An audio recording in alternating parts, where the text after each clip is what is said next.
ব্যাপক অনিয়ম ও দুর্নীতির মাধ্যমে সম্পদের পাহাড় গড়ে তুলেছেন সাবেক প্রাথমিক ও গণশিক্ষা প্রতিমন্ত্রী জাকির হোসেন। গত ১৫ বছরে তার সম্পত্তির পরিমাণ বেড়েছে ৩,০০০ গুণ। ২০১৮ সালের নির্বাচনে বিজয়ী হবার পর প্রতিমন্ত্রীর দায়িত্ব পান জাকির হোসেন। এরপর থেকেই হু হু করে বাড়তে থাকে তার সম্পদের পরিমাণ।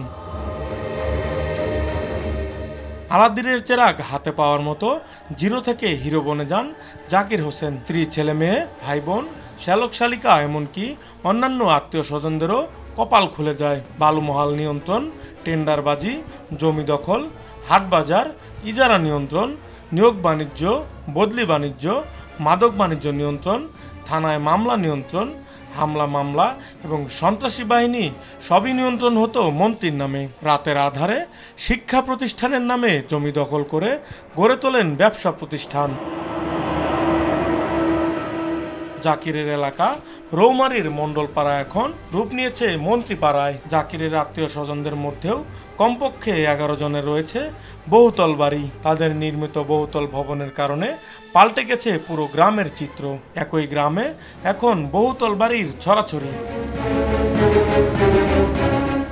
অভিযোগ রয়েছে সহজ সরল মানুষের জায়গা দখলে নিতে যুব সমাজকে কর্মসংস্থানের প্রলোভন দেখাতেন জাকির হোসেন। নাম সর্বস্ব মূল্য দিয়ে কিনে নেন বেশ কিছু জায়গা। পরে সেখানে ব্যক্তিগত ব্যবসায়িক প্রতিষ্ঠান গড়ে তোলেন জাকির হোসেন। অনুসন্ধানে জানা গেছে জামালপুরের বকশীগঞ্জ উপজেলার নালিতাবাড়ি পাহাড় এলাকায় ৬০ বিঘা জমি দখল করে মায়ের মাজার নামে একটি ব্যক্তিগত মাজার গড়ে তোলেন জাকির হোসেন, যার বর্তমান বাজার মূল্য ২০ কোটি টাকা।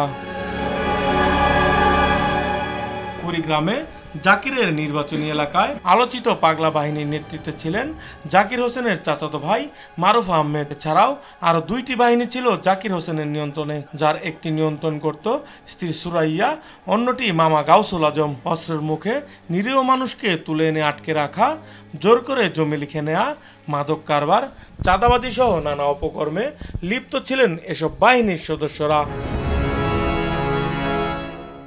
মাদক সংশ্লিষ্টতার কারণে প্রধানমন্ত্রীর দপ্তরের তালিকায় মাদকের পৃষ্ঠপোষক হিসেবে নাম আসে প্রতিমন্ত্রী জাকির হোসেনের। ২০২০ সালের ১৪ সেপ্টেম্বর জাকিরের পারিবারিক মাইক্রোবাসে ইয়াবা নিয়ে যাওয়ার সময় ইয়াবা সহ গাড়ি চালক রফিকুল ইসলামকে আটক করে র্যাব। এর আগে কুড়িগ্রামের মোগলবাসা নৌঘাট থেকে জাকির হোসেনের সঙ্গী সেকান্দার বাবলুকে আধা কেজি গাঁজা সহ গ্রেফতার করেছিল কুড়িগ্রাম সদর থানা পুলিশ। এসব অভিযোগের বিষয়ে জানতে জাকির হোসেনের মোবাইল ফোনে কল করলে সেটি বন্ধ পাওয়া যায়। তিনি ও তার পরিবারের সব সদস্য এবং তার অনুসারীরা পলাতক থাকায় এ বিষয়ে কারো বক্তব্য নেওয়া সম্ভব হয়নি। নিউজ ডেস্ক, ভোরের পাতা।